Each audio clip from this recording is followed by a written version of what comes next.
But at this moment here on the main channel, we want to talk about what is a pivotal season for college students. North Carolina's countdown to college returns alongside significant updates to the free application for federal student aid, better known as FAFSA.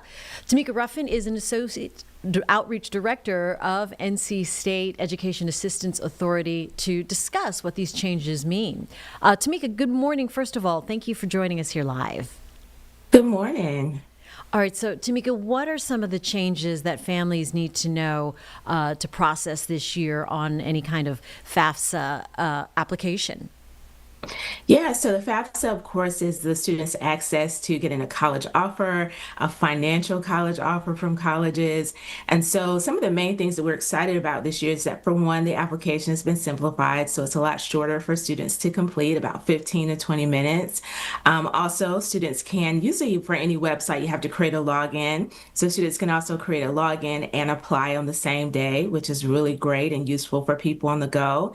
And then also, parents and students do have to invite their parents to complete the application. So it's very easy. All they have to have is their parents' email address, and the parent can easily access the application. So we're Yeah, excited about it this that's year. great. And it could be completed in just about half an hour. So that sounds, Yes. yeah, really, really good. Real quick, did the government shutdown, has that any effect on the process, on, the assistance authority? No, it has not. So students are still able to, again, go ahead and apply to colleges and also, of course, complete the FAFSA to get those college offers in.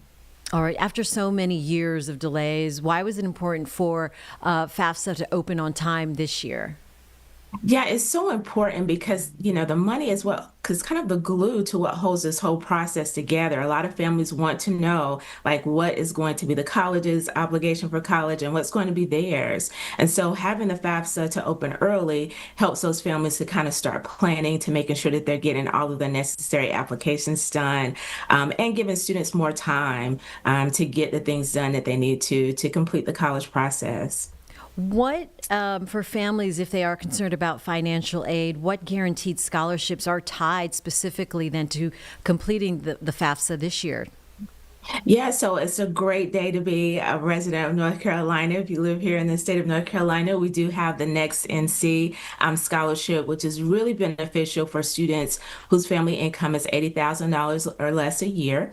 They are essentially guaranteed $3,000 to go towards any of our wonderful, affordable community colleges and $5,000 to go towards any of our 16 public institutions, any of our UNC system schools. And we're very excited about that.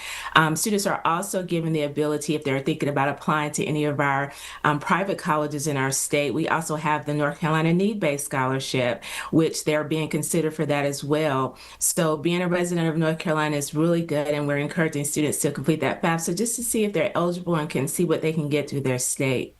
That sounds really promising and good for families who need it. College application week is towards what? When is it? What do families need to know? Yeah, so October 1st is the sort of declared countdown to college month here in our state. And one of the highlights of that month is October 20th is our college application week.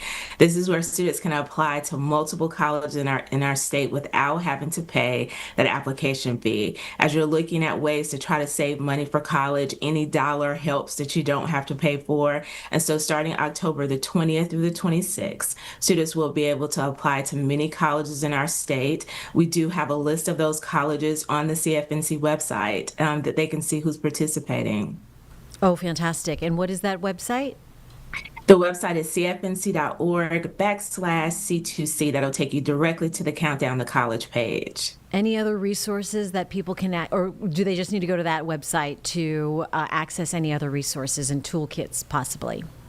Yes, we encourage all students, for one, to visit the cfnc.org website, but also especially to visit the C2C section of the website, because that's where all of the information is given. We're also having some wonderful free webinars for parents and students to attend to get more free information about going to college. So that is where they will go to get everything Countdown to College here. And looking ahead, how will these changes affect college access for underserved communities in the state? Yeah, what we're hoping is that, of course, more students and parents will be encouraged that they can also participate in this process. Again, a big barrier for a lot of families is affordability and just making sure that they're able to do that. So, by offering free applications, by offering different scholarship programs like the Next NC Scholarship, gives families sort of hope that there are possibilities and information and things, resources out there to help them to pay for college and to get through the college process. So, we're hoping again access for a lot more families in our state. All right, let's get that website once more, Tamika. Let our Yeah, folks know. absolutely. At cfnc.org/C2C. All right, Tamika Ruffin helping families out with a new FAFSA application, 30 minutes to complete it, and great to be a North Carolina resident these days. Absolutely. All right, thank you so much for joining us this morning. Good information. We'll have that on our website as well.